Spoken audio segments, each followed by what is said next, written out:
coba Bapak punya sedikit ice breaking. Nanti Pak, ayo Bapak, semangat.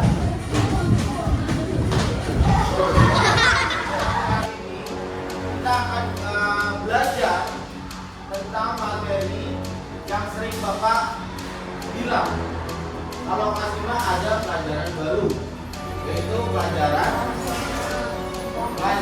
coding. Ya, coding dan KA. Apa sih KA? Ada tahu nggak? Kecerdasan artifisial yang sering kita tahu sebagai AI. Tahu AI? AI itu bahasa Inggrisnya. Kalau KA itu bahasa Indonesianya, artinya kecerdasan artifisial. Di pagi hari ini di pelajaran coding kita akan belajar tentang elemen berpikir komputer benar. Itu cara kita akan mau nanya. Ada yang tahu nggak komputer seperti apa? Nggak tahu. Kalau di sini dijelaskan cara cerdas memecahkan masalah seperti komputer. Itu kita memecahkan masalah seperti komputer. Sebelum itu, Bapak akan memberitahu bahwa hari ini tujuan pembelajaran kita itu yang pertama, mengidentifikasi permasalahan sederhana dalam kehidupan sehari-hari. Contoh kegiatan sehari-hari yang bersifat komputasional. Yaitu, Bapak pengen tanya, hal yang mudah di sekolah, di kelas, yang sering kita lakukan apa? Menyapu lantai, menyapu lantai, atau atau juga biasanya bersih. Cara yang pertama apa? Di bagian kita, masalahnya kelas kotor.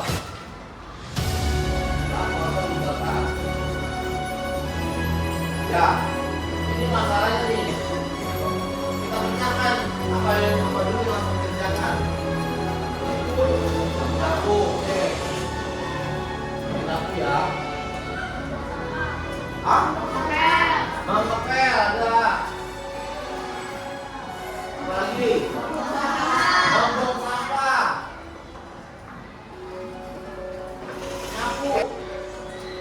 Nyapu gimana sih? Bisa nggak nyapu gini? Terus harus gimana? Caranya Bapak harus kemana? Sapunya di mana? Mempunyai tahap-tahapannya, mempunyai langkah-langkahnya. Betul?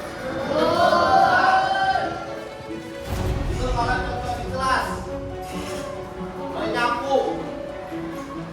Terus kaitannya apa Pak sama contoh kita di depan ini? Nah, contoh di depan kita ini adalah kegiatan kita di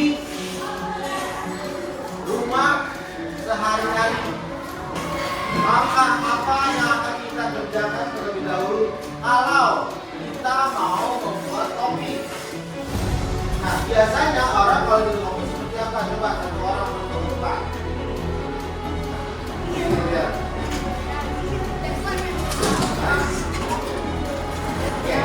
Pertama, gimana?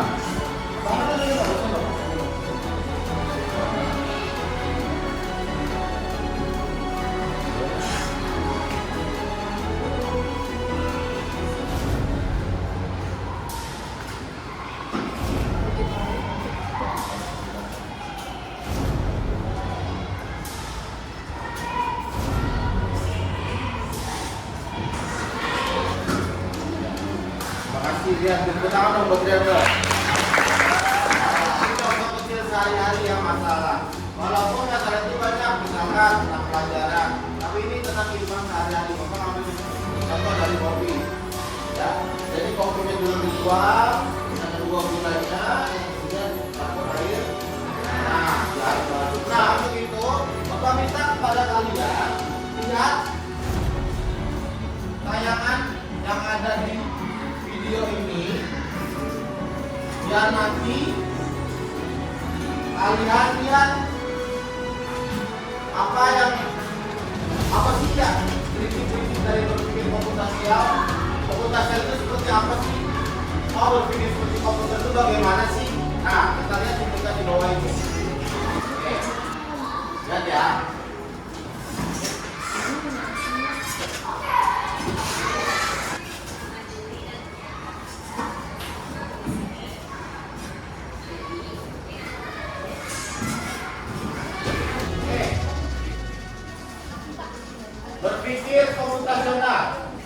Berpikir komputasional bukan berarti kita harus menjadi robot atau berpikir menggunakan kode-kode rumit.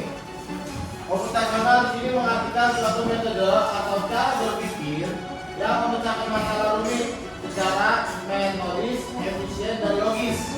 Mirip dengan cara seorang ilmuwan komputer membuat program. Ini adalah keterampilan dasar yang berguna untuk semua orang, bukan untuk programmer. Ya. Apa sih berpikir komputasional? Ada 4. Yang pertama,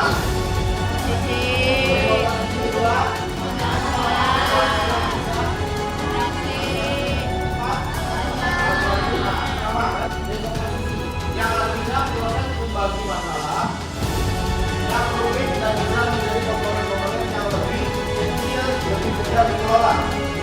Tujuannya agar masalah terlihat menakutkan dan bisa diselesaikan langsung dengan mudah. Yang kedua, yaitu pengenalan pola.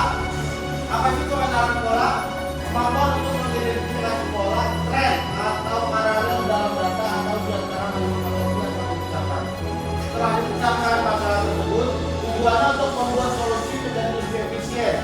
Jika kita menemukan pola, kita bisa menyelesaikan masalah serupa dengan cara yang sama. Mau itu menyeduh kopi, menyeduh teh, menyeduh mie instan, kalau polanya sudah tersusun dan sudah tahu tahapan yang harus menyiapkan bahan-bahannya dulu, rebus airnya dulu, ya. Kalau dari ini contohnya kan cara nasi goreng, makanya menumis, bumbu, pola yang sama, panaskan minyak, masukkan bumbu, aduk, menggaruk. Pola ini juga bisa dipakai saat mau masak mie goreng atau capcay. Polanya sama, tapi masakannya yang berbeda. Itu pengenalan pola. Jadi harus tahu polanya bagaimana, susunannya seperti apa, dan urutannya bagaimana. Yang ketiga, yaitu abstraksi. Abstraksi adalah prosedur untuk menghilangkan data yang tidak relevan atau berlebihan dan berkonsentrasi secara eksklusif pada mata-mata yang paling krusial. Atau garis bawahi tujuannya untuk tidak bingung dengan informasi yang terlalu banyak dan fokus pada inti masalahnya. Ya, jangan buang-buang waktu.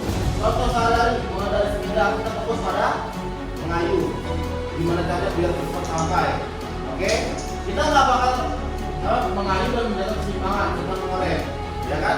Fokusnya ke situ. Kamu kita berpikir lagi jalan sepeda. Wah, cara rodanya bagaimana ya? Berputarnya, berputar iya. Terus cara menggerakkan bagaimana? Apakah jalan jadi begini? Kita lihatin jalan-jalan persoalan ganti roda aja ya kan? Terus kita lihatin terus. Ini badan kempes sama bagaimana? Kalau kempes dari awal sudah ketahuan, tapi ini kan sudah tidak kempes, jadi mengayuh kita harus tahu bagaimana, terus fokus jalan biar seimbang seperti apa, dan lihat jalannya biar ada lubang seperti bagaimana. Detail itu harus diartikan sebagai abstraksi.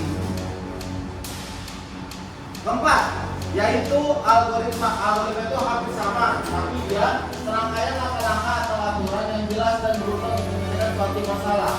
Algoritma adalah hasil akhir dari 3 pilar sebelumnya. Nah, ini kuncinya. Contoh, bila algoritma yang baik, urutannya jelas dari komposisinya, tidak ambigu, tidak memiliki arti yang ganda atau pengenalan pola. Pasti berhenti setelah masalah selesai. Bisa pengenalan pola, bisa juga sebagai abstraksi. Jadi yang tidak penting ya sudah dipikirkan. Ada yang memilah diri yang pentingnya saja. Oke, contoh sehari-hari resep makanan atau resep makanan. Petunjuk perakitan mainan atau segala cara melakukan sesuatu. Jadi segala sesuatunya sudah tersusun, sudah berurutan, sudah sesuai dengan polanya. Nah, dilengkapi diakhiri oleh algoritmanya. Sebelumnya di sini sudah dibagi kelompok masing-masing. Sudah dibagi kelompok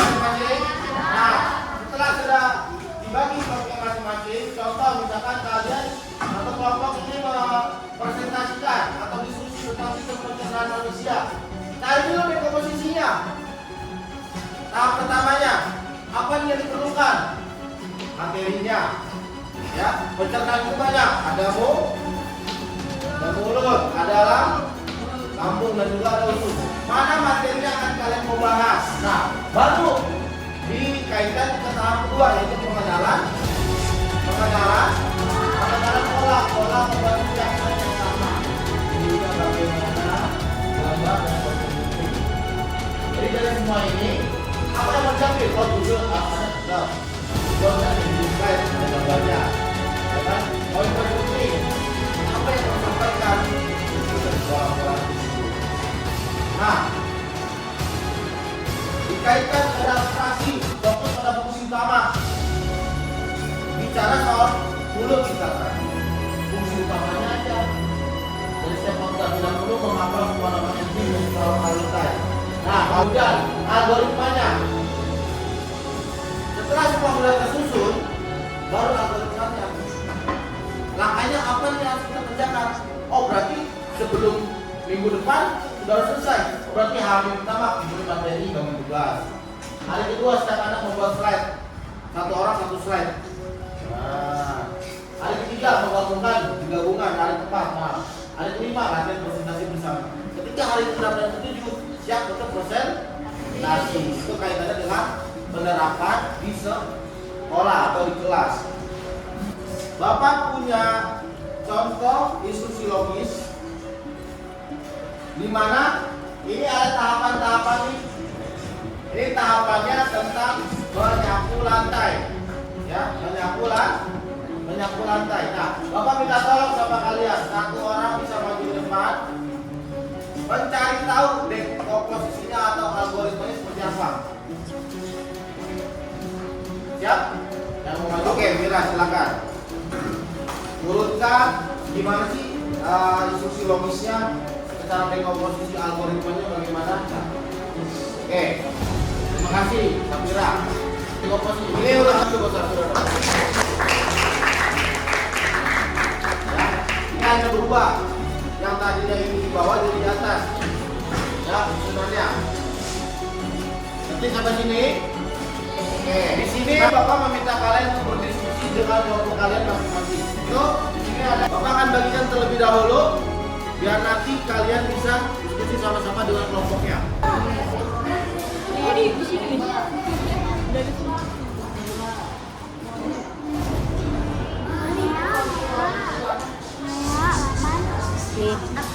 Gua tahu juga di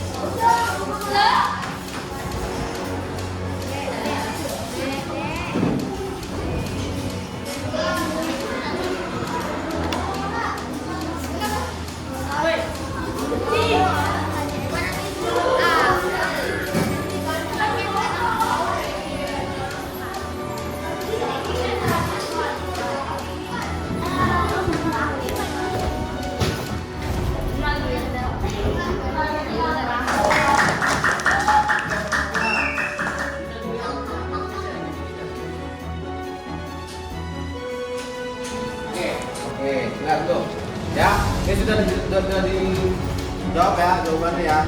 Siapkan bahan. Baik. Untuk soal kedua latihan pengenalan pola, kita tepuk tangan dulu untuk kelompok 2.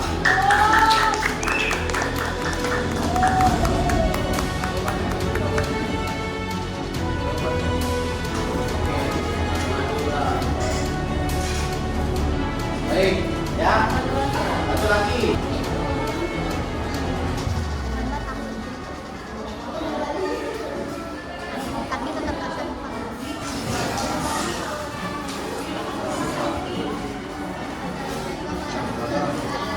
Waalaikumsalam warahmatullahi wabarakatuh.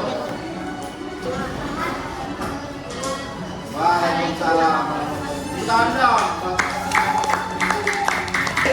Setelah tadi maju dari keempat kelompok tersebut, kalian tentu sudah ada gambaran bagaimana cara menyelesaikan masalah, mulai dari dekomposisinya, kemudian terbentuk pengenalan polanya, yang ketiga abstraksi atau memilih mana yang lebih penting, dan yang keempat terakhir tadi adalah algoritma, ya. Jadi kalian mampu menyelesaikan masalah atau masalah-masalah yang besar menjadi bagian-bagian yang kecil. Manfaat berpikir komputasional yang pertama, melatih kemampuan berpikir logis dan terstruktur. Yang kedua, membantu merencanakan sesuatu dalam lebih efektif dan efisien. Kemudian, menjadi fondasi penting jika kamu tertarik pada bidang sains, teknologi, teknik, dan matematika di masa depan. Membuatmu menjadi pemecah masalah atau problem solver yang lebih baik. Dan terakhir, meningkatkan kreativitas dalam mencari solusi. Jadi kesimpulan, berpikir komputasional adalah alat bantu berpikir yang bisa digunakan siapa saja untuk menghadapi tantangan apapun. Ingat panggilannya atau prinsipnya. Yang pertama, yang kedua, yang keempat, algoritma. Ya. Jadi berpikir komputasional itu mengajak kita untuk memecahkan masalah-masalah yang besar menjadi masalah yang kecil, menjadi bagian-bagian yang kecil.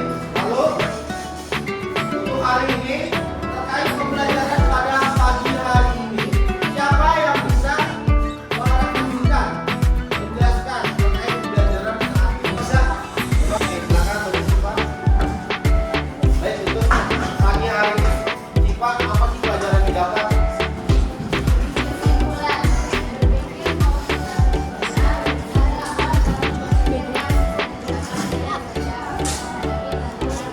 Oke, secara keseluruhan kita mewujudkan rangkaian dari setiap langkah dan ajaran. Terima kasih. Itu pertama dulu buat Pak. Anak-anakku, Bapak apresiasi untuk kalian pada kegiatan hari ini dan terima kasih atas kerjasamanya.